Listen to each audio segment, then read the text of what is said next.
Hi everyone, it's Niamh here and welcome to my art journaling channel.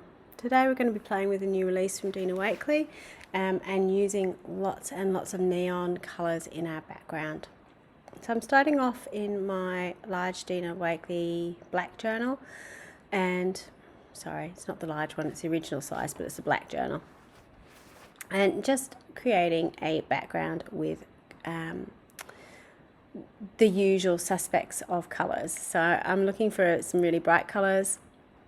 This is lime, lemon, turquoise, tan yellow, probably putting in some pink there at some stage with magenta,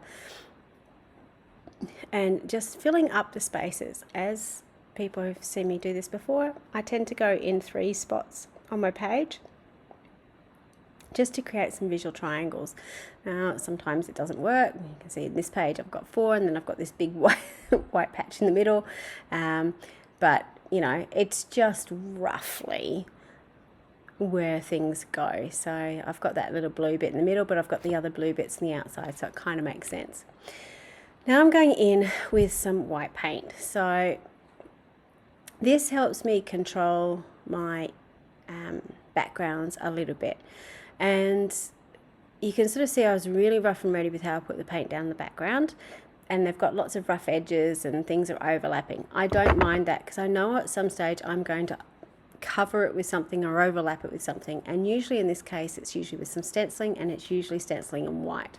So I'm using one of the new coaster stencils and just sort of doing randomy bits and pieces over it.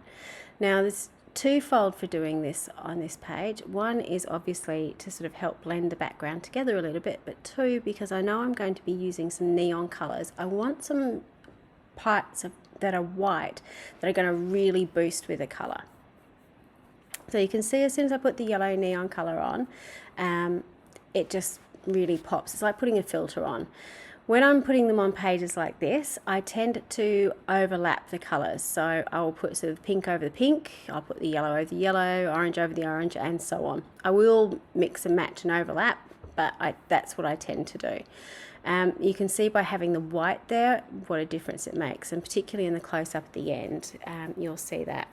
I do tend to use my fingers a lot when I'm using neons, just because I like the way it blends. I like to blend it together a little bit and sort of mix and match and muddle the colours together.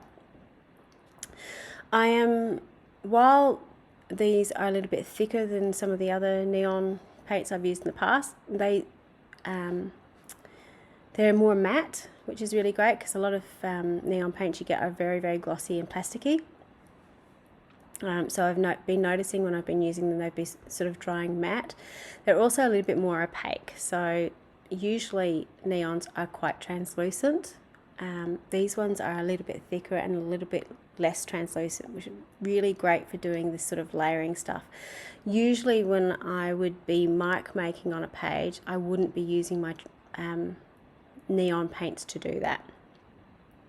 Now obviously if you want to make them more opaque, you can do what I've just done there. I had some white paint left over, so I've just mixed a little bit of the neon into my white paint, and you can see this, get this beautiful shade of colour with the pink, and I got really carried away. 1, I made too much, and 2, I just really liked it, so I put it everywhere on my page. And then I go and get the orange and do the same with that as well. So again, you know, if you want to make something more translucent, more opaque, sorry, please excuse me, add in a little bit of white. Obviously it's going to change the shade of the colour or tint of the colour, but it will help it stand out on the page a little bit more. It also means that you can overlap colours a little bit more too. So you can see I'm putting over the pink, now I'm putting over some of the other areas on my page. And again, my mark making is pretty simple. I'm either using the brush stroke, or I'm using lines, or I'm using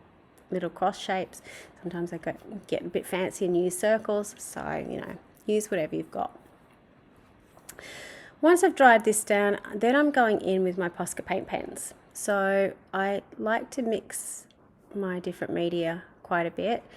I own an awful lot of neon products, so you can see I've got these 2 really chunky neon Posca paint pens.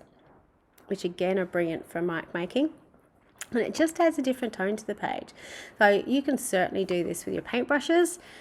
I just like having it in the convenience of a pen as well. But you can see how all the colours are sort of bouncing off each other and just really creating a fun page or a fun background.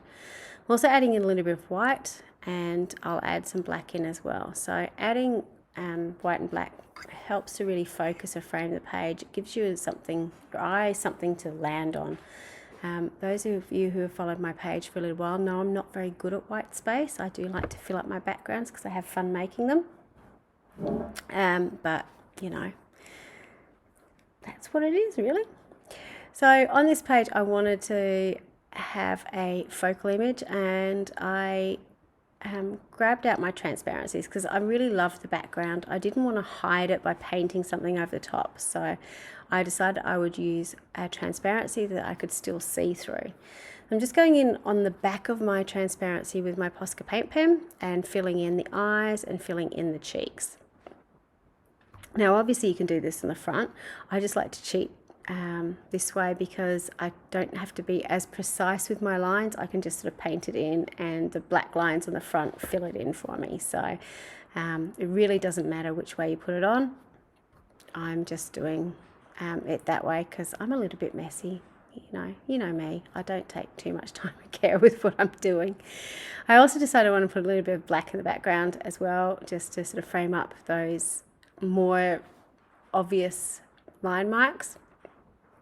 With putting on the glue, I tend to put it in the printed parts. So if it did go into the clear bits, it really doesn't matter because it dries clear.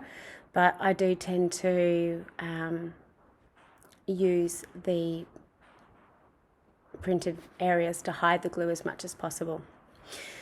So once I sort of drawn my shape on and kind of grounded it to the ground by drawing a really weird looking neck there, I don't know what I was thinking, I decided I wanted to put some hair on.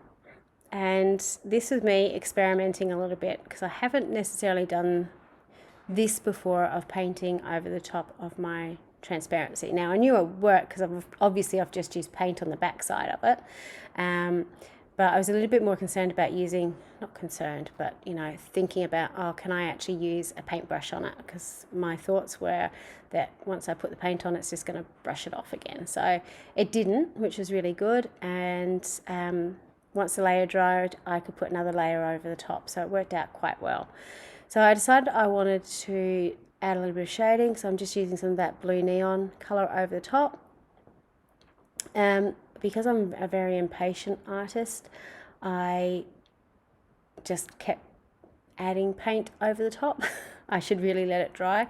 Usually I would just grab out my heat tool and dry it, but because I'd used the transparency there, I didn't want to do that. So just be aware, even though these are quite thick transparencies, they will still curl a little bit and come off your page. So you can see when I did use the heat gun there, it was really, really quick, and I did hold it away a lot further away than I usually would.